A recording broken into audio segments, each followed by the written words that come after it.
Oke, assalamualaikum adik-adik, ketemu lagi dengan kakak. Sekarang kita akan coba bahas mengenai kimia organik adik-adik ya. Nah, jika adik-adik baru mendengar istilah kimia organik ya, kimia organik sendiri ini adik-adik adalah suatu bidang, salah satu bidang ya, ilmu kimia yang mempelajari struktur, sifat, dan komposisi dari suatu senyawa organik ya adik-adik. Nah, kimia ini adik-adik banyak bidangnya ya, ada kimia fisika, kemudian biokimia, kinetika kimia, kemudian kimia analitik, kemudian kimia anorganik, banyak adik-adik ya.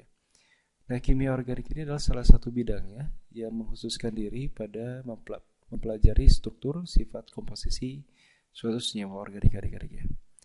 Nah, senyawa organik ini biasanya disebut juga sebagai senyawa karbon adik-adik ya, karena umumnya mengandung unsur karbon. Nah, unsur karbon ini memiliki keistimewaan adik-adik ya. Dia mempunyai 4 tangan ya, dan bisa masing-masing tangan itu mengikat unsur-unsur yang berbeda adik-adik. Jadi kita akan lihat nanti bahwa banyak sekali senyawa-senyawa yang dibentuk oleh atom karbon ini adik-adik ya. Tubuh kita pun pada dasarnya ini ada dibentuk dari atom karbon adik-adik ya. Pada umumnya banyak sekali tubuh-tubuh kita ini, bagian dari tubuh kita ini yang dibentuk oleh atom karbon. Nah, adik-adik, kita akan masuk ke dalam subbab yang pertama, yaitu hidrokarbon. Ya. Hidrokarbon sendiri adalah senyawa karbon yang terdiri atas karbon dan hidrogen. Ya, jadi berasal dari hidrogen dan karbon adik-adik. Ya. Kemudian berdasarkan ikatan antar atom karbon, ya, hidrokarbon ini adik-adik dibagi dua. Ada yang disebut hidrokarbon jenuh, ada yang tak jenuh. Ya. Yang jenuh ini ikatannya tunggal. Ya. Jadi yang dimaksud dengan ikatan tunggal itu adik-adik ikatannya C dengan C tunggal satu gitu. Ya. Dan hidrokarbon tak jenuh. Jadi ikatan antar karbonnya itu tidak satu adik-adik, tapi rangkap 2 atau 3. Jadi yang dimaksud di sini adalah C-nya seperti ini atau seperti itu. Jadi kalau 2 atau 3 disebutnya tak jenuh, kalau yang tunggal disebutnya jenuh adik-adik ya. Nah, untuk itu hidrokarbon jenuh sendiri ini dibagi dua. Yang pertama ada alkana dan sikloalkana. Nah, adik-adik kita akan coba bahas satu persatu ya. Untuk alkana adik-adik, ini merupakan hidrokarbon jenuh dengan rantai terbuka, jadi tidak tertutup ya. Jadi tidak siklik, jadi dia terbuka. Rumus umumnya sendiri adalah CnH2n plus 2 ya.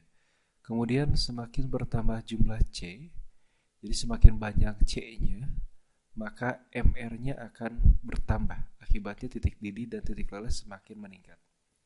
Sebagai contoh saja adik-adik, jika C-nya jumlahnya 1 atau N-nya sama dengan 1, maka jumlahannya adalah 2 dikali 1 ditambah 2 ya.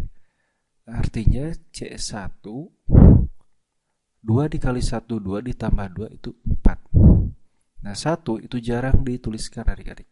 Jadi biasanya penulisannya CH4 atau metana. Ya, jadi untuk penamaan nanti ada aturan tata namanya. Alkana sendiri A ya. Jadi ada suku katanya, huruf vokalnya itu A gitu. Nah, adik-adik di sini semakin banyak C-nya semakin banyak. C itu C1, C-nya jika ada 1 C1, jika ada 10 C10 ya. Jika semakin banyak jumlah C-nya, maka MR-nya sendiri akan bertambah adik-adik. Jika MR-nya makin bertambah, akibatnya tentu saja titik didih dan titik leles semakin meningkat ya. Karena akan semakin banyak energi yang diperlukan untuk memutuskan ikatan antar C ini adik-adik. Kemudian, alkana rantai lurus ini memiliki titik didih lebih tinggi daripada rantai cabang, walaupun jumlah C-nya sama. Jadi semakin banyak cabang, titik didihnya semakin rendah ya. Nah, adik-adik, kemudian untuk sifat yang lain itu adalah sukar larut dan bereaksi dengan zat lain. Merupakan senyawa nonpolar dan tidak larut dalam air, tapi larut dalam ester. Dalam ether. Ya. Kemudian pada suhu kamar, untuk C yang jumlahnya 1 sampai 4 atau C1 sampai C4, C1, C2, C3, C4 itu wujudnya gas ya. Tapi untuk C5 sampai C17 itu cair, dan C18 ke atas itu wujudnya gas. Kemudian posisi atom karbon dalam senyawanya, jika C-nya mengikat satu atom C lain, ini disebut dengan C primer. Jadi jika C mengikat C, ya, satu C lain. Tapi jika mengikat dua C ini, kita lihat sudut pandangnya ini adik-adik. Jadi C ini mengikat 1, 2. Nah, jika mengikat 2 itu maka disebut C sekunder. Nah, jika tersier berarti ada satu lagi di bawah adik-adik. 1, 2, 3. Nah, dia disebut tersier. Ya. Kemudian kuartener atau atom C yang mengikat 4 atom lainnya. Jadi satu lagi ada di atas. Jadi dia mengikat 1, 2, 3, 4. Nah, atom ininya disebut dengan C kuartener. Ya. Kalau dilihat dari sudut pandang C ini, misalkan dia tidak punya apa-apa lagi, misalkan CH3 ya. CH3, C yang 3 ini disebutnya atom primer adik-adik, karena dia mengikat satu atom C lain. Sama, ini juga sama. Begitu ya. Jadi lihat adik-adik, C nomor berapa ya? C yang mana gitu. Jika yang ini maka disebutnya C primer. Jika yang ini maka disebut C kuartener. Jika yang ini tidak ada apa-apa lagi, misalkan CH3 juga misalkan di sini, maka dia disebut C primer juga. Begitu ya. Kemudian adik-adik, untuk yang kedua adalah sikloalkana ya. Jadi alkana yang memiliki struktur rantainya tertutup atau melingkar adik-adik. Jika tadi strukturnya terbuka ya, misalkan seperti ini.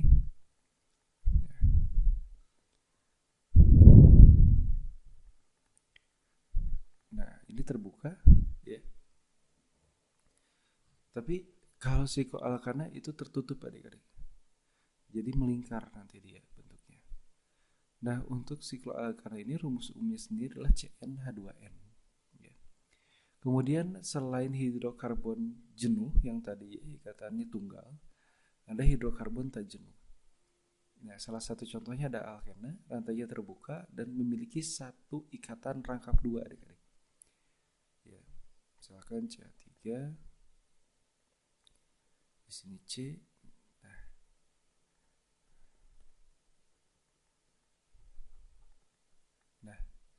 Nah, jika ini memiliki satu ikatan rangkap dua, makanya disebut alkena. Ya. Untuk rumus umumnya sendiri CnH2n. Jadi rumusnya misalkan 5 berarti H-nya 10. 2 kali 5 berarti 10. Nah, kalau ini 1, 2, 3, 4 berarti C4. CnH2n berarti 8. Nah, kita hitung 1, 2, 3, 4, 5, 6, 7, 8. Ya, berarti sesuai. Nah, ini rumus umumnya adik-adik ya. Kemudian alkuna adik-adik ya. Jadi alkuna ini hidrokarbon ya, rantainya terbuka, ikatannya rangkap 3. Jadi kalau tadi ikatan rangkap 2, yang ini 3, 1, 2, 3. Seperti itu ya. Untuk rumus umumnya sendiri CnH2n-2. Kemudian ada alkadiena ya. Merupakan hidrokarbon yang rantainya terbuka, tapi ikatan rangkap 2-nya ada 2. Jadi kalau tadi alkena rangkap ikatan rangkapnya ada 1. Kalau alkadiena, jadi N-nya ada 2 ya. Ikatan rangkap 2-nya jadi ada 2 buah adik-adik. Rumus umumnya CnH2n-2. Nah, adik-adik kita masuk ke aturan tata nama ya. Jadi senyawa organik ini pasti punya nama ya. Nah, untuk menamainya kita perlu aturannya adik-adik. Nah, untuk aturannya sendiri yang pertama berlaku untuk alkena alkuna yang rantainya lurus ya. Penamaannya sesuai dengan jumlah atom karbon yang dimilikinya dan diberi awalan normal. Contohnya ini lurus adik-adik. Ya. Ini alkana ya, C-nya 3 ya. Berarti propa. Kemudian di sini kita lihat tidak ada ikatan rangkap, berarti ini ikatan tunggal semuanya ya, jenuh ya, berarti dia golongan alkana.